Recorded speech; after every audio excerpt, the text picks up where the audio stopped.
ಪೂರ್ತಿ ಸತ್ಯ ತಿಳಿಯಿರಿ. 24 ವರ್ಷದ ಯುವಕನೊಬ್ಬ ರೈಲಿನಲ್ಲಿ ಕುಳಿತುಕೊಂಡು ಕಿಟಕಿಯಲ್ಲಿ ನೋಡುತ್ತಿದ್ದ.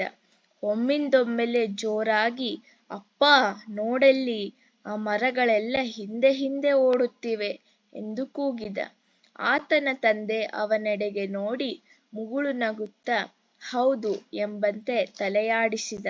ಸಮೀಪದಲ್ಲೇ ಕುಳಿತ ಯುವ ದಂಪತಿ ಆ ಯುವಕನ ಮಗುವಿನಂಥ ವರ್ತನೆಯನ್ನು ಮರುಕದಿಂದ ನೋಡಿದರು. ಮತ್ತೊಮ್ಮೆ ಆ ಯುವಕ ಕೂಗಿಕೊಂಡ, ಅಪ್ಪಾ ನೋಡಲ್ಲಿ, ಆ ಮೋಡಗಳು ನಮ್ಮ ಜೊತೆಯಲ್ಲಿಯೇ ಬರುತ್ತಿವೆ.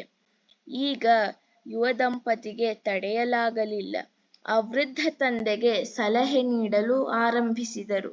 ಅಲ್ಲ, ನೀವೇಕೆ ನಿಮ್ಮ ಮಗನನ್ನು ಒಳ್ಳೆಯ ವೈದ್ಯರ ಬಳಿ ಕರೆದೊಯ್ಯಬಾರದು?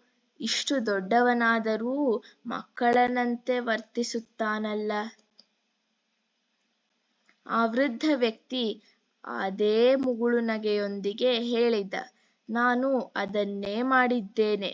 ನಾವೀಗ ಆಸ್ಪತ್ರೆಯಿಂದ ಮರಳಿ ಬರುತ್ತಿದ್ದೇವೆ.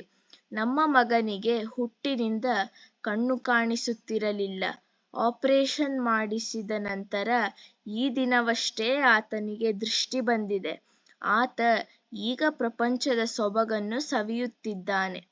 ಪೂರ್ತಿ ವಿಷಯ ತಿಳಿಯದೆ ಮಾತನಾಡಿದ್ದಕ್ಕೆ ತರುಣ ದಂಪತಿಗೆ ಪಶ್ಚಾತ್ತಾಪವಾಯಿತು. ಜಗತ್ತಿನ ಪ್ರತಿಯೊಬ್ಬ ವ್ಯಕ್ತಿಯ ಹಿಂದೆ ಒಂದೊಂದು ಕಥೆ ಇರುತ್ತದೆ.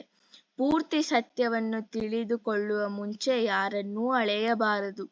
ನಾವು ಜಗತ್ತಿನಲ್ಲಿ ನಮ್ಮದಲ್ಲದ ವಿಷಯಕ್ಕೆ ತಲೆ ಹಾಕುತ್ತೇವೆ. ನಮ್ಮದೇ ರೀತಿಯಲ್ಲಿ ಅದನ್ನು ಅರ್ಥೈಸುತ್ತೇವೆ. ಒಂದೊಮ್ಮೆ ಅದು ಅನರ್ಥಕಾರಿಯಾಗಿರಲೂಬಹುದು. ಆದರೆ ಅದನ್ನು ಅಲ್ಲಿಯೇ ಬಿಡದೆ ಎಲ್ಲೆಡೆ ಬಿತ್ತರಿಸುತ್ತಾ ಸಾಗುವವರ ಸಂಖ್ಯೆಯೇ ಹೆಚ್ಚು. ಇದರಿಂದ ಬೇರೆಯವರ ಮರ್ಯಾದೆಗೆ ಭಂಗ ಉಂಟಾಗಬಹುದೆಂಬ ಕಾಳಜಿಯೂ ಅವರಿಗೆ ಇರುವುದಿಲ್ಲ.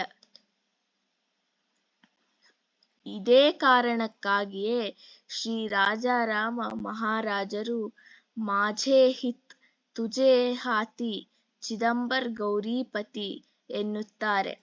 ನನ್ನ ಹಿತ ಕಾಯುವುದು ನಿನ್ನ ಕೈಯಲ್ಲಿದೆ. ನಾನು ಉದ್ಧಾರವಾಗುವಂತಹ ಬುದ್ಧಿ ಕೊಡುವ ಶಕ್ತಿ ನಿನ್ನಲ್ಲಿದೆ.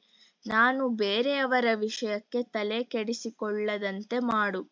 ಸದಾ ಕಾಲ ನಿನ್ನ ನಾಮಸ್ಮರಣೆಯಲ್ಲಿ ತೊಡಗಿಸಿಕೊಳ್ಳುವಂತೆ ಮಾಡು ಎಂದು ಬೇಡಿಕೊಳ್ಳುತ್ತಾರೆ.